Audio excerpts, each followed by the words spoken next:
जी हाँ दोस्तों, कनाडा के जो है प्यार से रिलेटेड अभी क्या जो है रूल आए हैं, इसमें क्या जो है चेंजेस अभी किया गया है और क्या अच्छा साइन आप लोगों के लिए है, तो इस वीडियो में आपको यही जानकारी मिलेगी। तो ये स्पेशली वीडियो उन लोगों के लिए है जिनको ऑलरेडी जो है ITA मिल चुका है या इन फ्यूचर जिनको मिलेगा। ठीक है, तो प्लीज़ आप इस वीडियो को लास्ट तक देखते रहिए। इस वीडियो में आपको जो है कनाडा के प्यार की अभी क्या जो है न्यू लेटेस्ट जो है चेंजेस किए गए हैं वो सारी जानकारी आपको मिल जाएगी। तो प्लीज़ वीडियो को भी इसे कर दीजिएगा लाइक, क्योंकि वीडियो की भावनाओं में आप इतना खो जाते हैं कि वीडियो को लाइक करना भूल जाते हैं।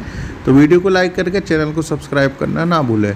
तो इसमें हम जो है यही डिस्कस करेंगे। देखिएगा, जो आपका जो है पहले क्या था कि ITA आपको मिल जाता था तो आपको 90 डेज़ मिलते थे अपने डॉक्यूमेंट, अपने एप्लीकेशन सबमिट करने के। लेकिन अभी जो है रूल पहला अभी क्या आया है रूल 1 जुलाई से कि आपको 60 डेज़ मिलेंगे सिर्फ। यानी जब आपका जो ITA मिल गया है आपको, तो अभी आपको 60 डेज़ मिलेंगे सिर्फ सबमिट एप्लीकेशन करने के।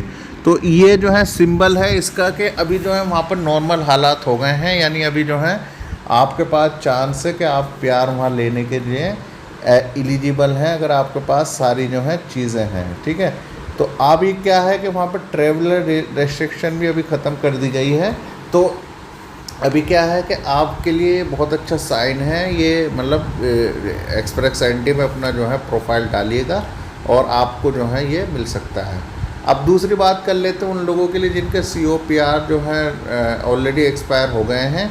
तो उनके लिए देखिएगा, जो ट्रैवल रिस्ट्रिक्शन उन लोगों के लिए, यानी 2020 में जिन्होंने अप्लाई किया था और COPR उनका एक्सपायर हो चुका है, तो उनके लिए मैं ये उनके लिए बोला गया है IRCC उनको खुद से ही एक ईमेल भेजेगी और उस ईमेल में उन्हें जो है पूरा बताएगी कि उनको PCCY दोबारा करानी है या जो भी डॉक्यूमेंट उनके लगेंगे वो सब जो है उनको वो ईमेल पर ही बताएंगे।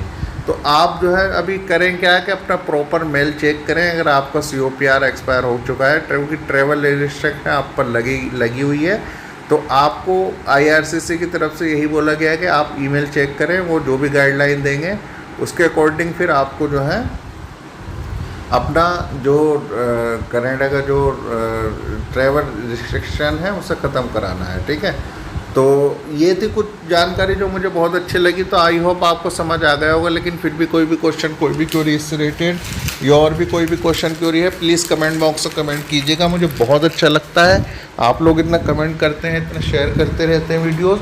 तो फ्यूचर में भी यही आशा करता हूँ कि आप लोग ऐसे प्यार दिखाते रहेंगे। तब तक अपना बहुत सारा सा ख्याल रखिएगा और जो भी क्वेश्चन क्वेरी हो प्लीज़ मुझे बताइएगा, जिससे कि मैं उससे रिलेटेड वीडियो बना सकूँ और आपकी जो भी क्वेश्चन क्वेरी हो उसे मैं सॉल्व कर सकूँ।